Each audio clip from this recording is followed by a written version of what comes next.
Pues es lo que hay, así la discusión, si así podemos llamarle, en el Senado sobre este plan B del presidente López Obrador. Poco de argumento, poco de razones, mucho ruido, insultos, groserías, mucha pirotecnia. Lucy Bravo. Lucy, ¿cómo estás? Muy bien, buenas noches. Muy buenas noches. Carlos Bota, Carlos. Hola, ¿qué tal? Buenas noches. Muy buenas noches, Arturo Dam. Bueno, Lucy. ¿Cómo estás? Carlos, ¿cómo están? Bien, gracias. Muy buenas noches. Pues allá va el plan B, ya corregido, porque ya le metieron mano los senadores a lo que habían aprobado los diputados previamente. El plan B que obtiene los votos de la mayoría que Morena, PT, Partido Verde y Encuentro Solidario construyen, pero con el voto, Lucy, en contra de Ricardo Monreal, el coordinador de Morena.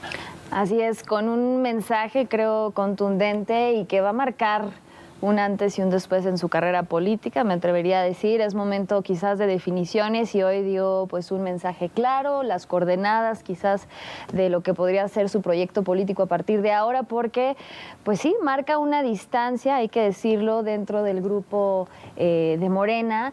Y creo que esto solo es quizás el principio de estas rupturas al interior de Morena que podríamos empezar a ver pues consolidarse durante los próximos meses. Y sí, de llamar la atención el ejercicio en general, si es que lo podemos llamar de esta forma, y es que pues al parecer tanto en la discusión inicial en la Cámara de Diputados como ahora en el Senado, pues los cambios solo importan para cierto grupo político, para ciertos intereses, y lo que menos importa son los ciudadanos, porque entre contradicciones y simulaciones, en los últimos días hemos visto, desde mi punto de vista, una clara falta de respeto a nosotros como ciudadanos, en el sentido de que lo último que se está discutiendo es cómo fortalecer la democracia mexicana, cómo reformar nuestro sistema político electoral, y al contrario vemos botargas que pues sí, están muy bien para los memes,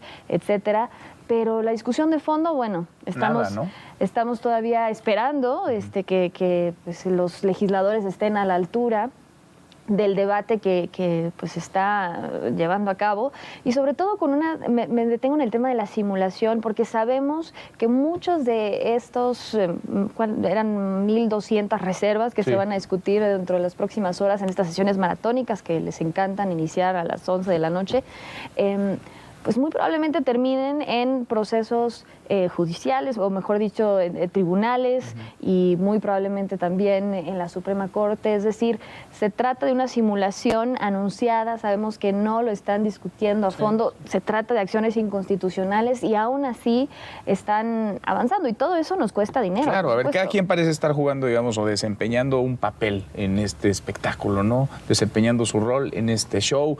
Unos votan a ojos cerrados por el sí, otros votan a ojos cerrados por el no. Para unos el INE no se toca, para otros hay que destruirlo. Así estamos en un juego de absolutos, ¿no? De blancos y negros, y sí, de razones y de argumentos muy pocos. Sí, es un proceso que yo resumiría, estamos viviendo el día de hoy como el primer corolario de un proceso sumamente sucio para la democracia nacional contemporánea, y que va en ruta directa de ir al Tribunal Constitucional, a la Suprema Corte de Justicia, para eventualmente pues que los ministros nos digan que no es constitucional, o que sí, o algo. Esperemos que no venga con otro entuerto judicial la resolución cuando ahí llegue. Sí es muy lamentable que los mexicanos estemos sin el consenso general de todas las fuerzas políticas y de la ciudadanía demandando una reforma electoral como la que estamos viviendo. Y entonces todo quedó en el rincón de quien la propone, ¿no? El Poder Ejecutivo, el presidente de la República, que pues vio la oportunidad de hacerlo por un lado, y la oposición por otro lado, diciendo pues el INE no se toca y esto es inconstitucional. Pero ya está muy manoseado esto y no hay manera de centrarse en ningún espacio del espectro de discusión con razones. Y eso yo creo que es lo más grave del proceso, porque nos está costando dinero. Y hay muchos temas que podríamos entrar a debatir, sí o no, que si se van a quitar las juntas, estas 300 juntas de representación del INE, que se va a disminuir notoriamente la capacidad organizativa de la jornada electoral, ¿no? En las casillas, en la manera en la que se reclutan y se nombran a los funcionarios mismos de las casillas, con cambios también allí a ese respecto. Todo lo que el propio INE pues dijo hace unos días Díaz, en voz de todos sus consejeros, pues es claramente un desfonde de la capacidad organizativa y operativa de este instituto. Y yo creo que algo deben tener de razón, pero tampoco nos dicen por qué no se puede mover ni un ápice el funcionamiento a como lo conocemos el día de hoy. Mientras que del otro lado dicen, bueno, pues ya lo escuchamos ahora con una senadora, el INE sí se toca para mejorarlo. Claro, como hemos dicho en esta mesa, es totalmente perfectible, pero bueno, ya estamos fuera de esa... Ya no importa, Ya ¿no? no importa. Ya no importan las razones. Ya Ahora importa. viene la acción de inconstitucionalidad. No importa quién hace más ruido, Así quién es. da un mejor espectáculo. Todo eso nos cuesta, evidentemente, pero sí, ya los argumentos pues pasan a un segundo, tercero, cuarto plano y el fondo lo estamos dejando, parece, de lado. ¿Cómo lo ves, Arturo? Y luego ya los retos personales, ¿no? Quien apuesta su futuro político a lo que suceda con esta reforma, como es el caso de Monreal, ¿no? Yo estoy a favor de la Constitución. Todos están haciendo, pero sobre todos todo están pensando en su futuro claro, político. A ver, eso sin duda. Todos Manuel. los que votan en Morena como votan, están pensando en su futuro político. Y los que votan en la oposición como están votando, están pensando en su futuro político. Pero Ricardo Monreal está pensando Pero en el su que futuro. está ahorita, vamos a decirlo así, al frente de todo esto, pues es Monreal por lo que dijo hoy, ¿no? Ahora, mira, déjame nada más señalar lo siguiente. ¿Qué es lo que sucedió hoy? Se aprobó en lo general, con 69 votos a favor, 53 en contra y con 1.244 reservas. Sí. A ver, ¿qué vendría a ser esto explicado en términos muy coloquiales? Temas que se tienen que discutir. 1.244 Uy, qué bonito temas. lo dijiste. Temas que se tienen que discutir. Oye, pero pues no son se ha reservas. discutido nada. Pero espérame, vamos a suponer que cada una de estas 1.244 reservas se tomara una discusión de 5 minutos, que es muy poco. Muy poco. 5 minutos. Esto supondría 6.220 minutos para discutir esto, que son 104 horas, que son 4.3 días de 24 horas. O sea, se necesitaría sin parar 4.3 días sin parar, con 5 minutos por cada una de estas reservas, que 5 minutos es muy poco. Entonces la pregunta es, bueno, esto obviamente, si se va a tomar en serio y estas 1.244 reservas se van a analizar, a discutir, lo que sí, lo que no, etcétera, etcétera, pues esto tendría que ser un proyecto, hombre, que se tendría que ir hasta el año entrante. ¿no? Pero ahí es donde lo que dice Lucy cobra todo el sentido. Estamos ante una gran simulación, ¿no? Una Sí. serie de simulaciones donde cada quien está aquí haciendo su propio espectáculo y cada quien está aquí haciendo su propio cálculo y cada quien está pensando en su futuro y no les importa, salvo a contadas excepciones, ni la democracia, ni el país, ni las elecciones, ni los ciudadanos. No les importa. Con un riesgo importante. Yo alguna vez tuve una reunión reciente con Marcelo Ebrard y una serie de periodistas y yo creo que el canciller decía una frase que creo que vale la pena decir en este momento, que es con reglas que no son, pues digamos, predecibles y tal, la verdad es que todo se vuelve como una batalla a cuchillo limpio, ¿no? En donde, pues... Todo se vale. Todo se vale y quien esté... Sálvese quien pueda. Y estamos entrando en esa ruta y ese yo creo que es el peligro mayor porque tenemos algunas reglas que un grupo muy importante que está en el poder quiere cambiar. No hay consenso al Oye, y que respecto. muchas de esas reglas las hizo ese mismo grupo. Sí, y con las cuales llegó Ahora al les poder. juega Sí, en y con contra. las cuales llegó al poder. Y el pequeño detalle que están en la Constitución. Sí.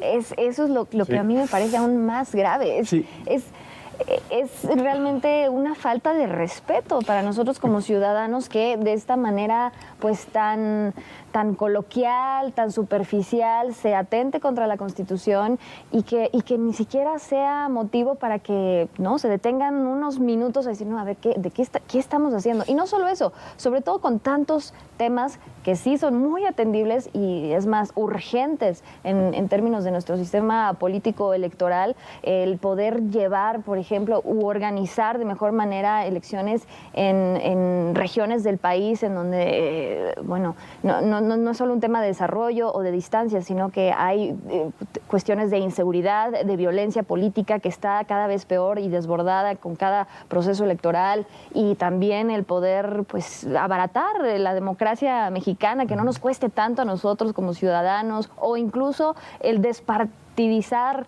a nuestros órganos electorales, a nuestros árbitros. Pero y que todo eso estén queda ahí. relegado Nada de eso se está hablando. por reglamentos tan simplones como que encasillan una causa, el INE no se toca o el INE es un desastre, Sí, ¿no? ahora mira, No vemos esos el mismo matices. Monreal identificó 21, así le llamó él, bloques de inconstitucionalidad. 21, o sea, no es por ahí un error que alguien haya cometido porque se le pasó y no se dio cuenta, no, ya 21 bloques de inconstitucionalidad ¿En en el serio? plan B, pues es una... Y esto, Y el propio secretario viéndonos... de la Nación le concedió algunas. Sí, algunos se sentaron ahí a Así es. hablar. Pero mira, esto, vámonos al fondo del asunto. Dice, bueno, es que la Constitución es lo más sagrado, es lo que nos garantiza nuestras libertades.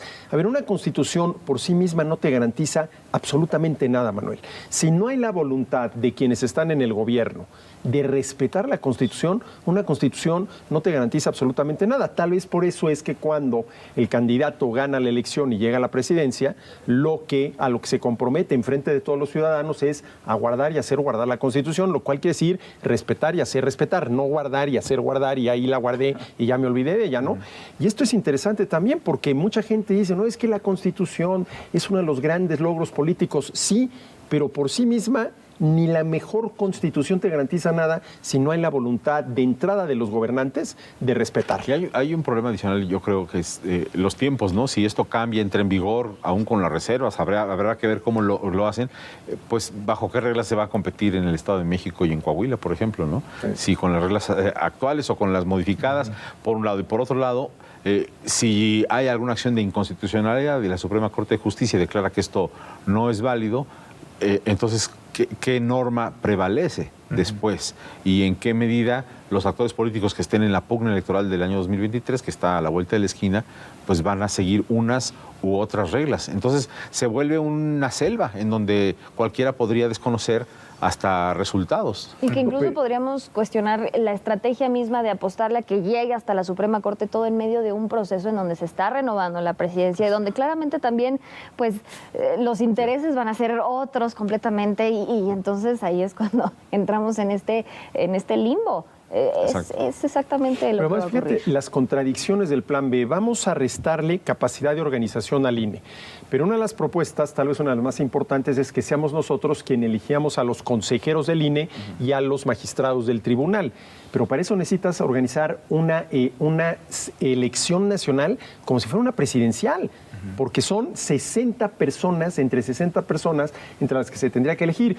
Tú le quitas al INE capacidad para organizar ese tipo de elecciones y pues te estás dando un tiro en el pie tú solo, porque ¿cómo va a organizar el INE una elección que en una de esas es más complicada que una elección que eso ya presidencial? quedó, digamos, relegado porque esa sí va, digamos, en la reforma constitucional, ¿no? En el plan A, que el plan A se murió. No, en ahora la le Cámara quitan de otras cosas, Diputados. ¿no? Facultades de reglamentación y otro tipo de ordenamientos que el INE... Que dicen el INE, los consejos, que ya prácticamente con estas modificaciones, ya no puede haber elecciones en este país. O están en riesgo las elecciones, que también parece pues un extremo, así como hay extremos del otro. Sí. Y la razón y la objetividad y los matices y los grises que tendría que... Y lo más importante y lo mejor para la democracia, Pues sí. para el Y sufragio para los ciudadanos, efectivo, ¿no? que es los ciudadanos. Sí, las elecciones necesitan ser creíbles. Sí, claro. Para todos. Y aceptadas por todos cuando ocurran. Y con esto, quién sabe cómo quede. En fin, bueno, pues ¿cuántas horas tendrán que estar ahí?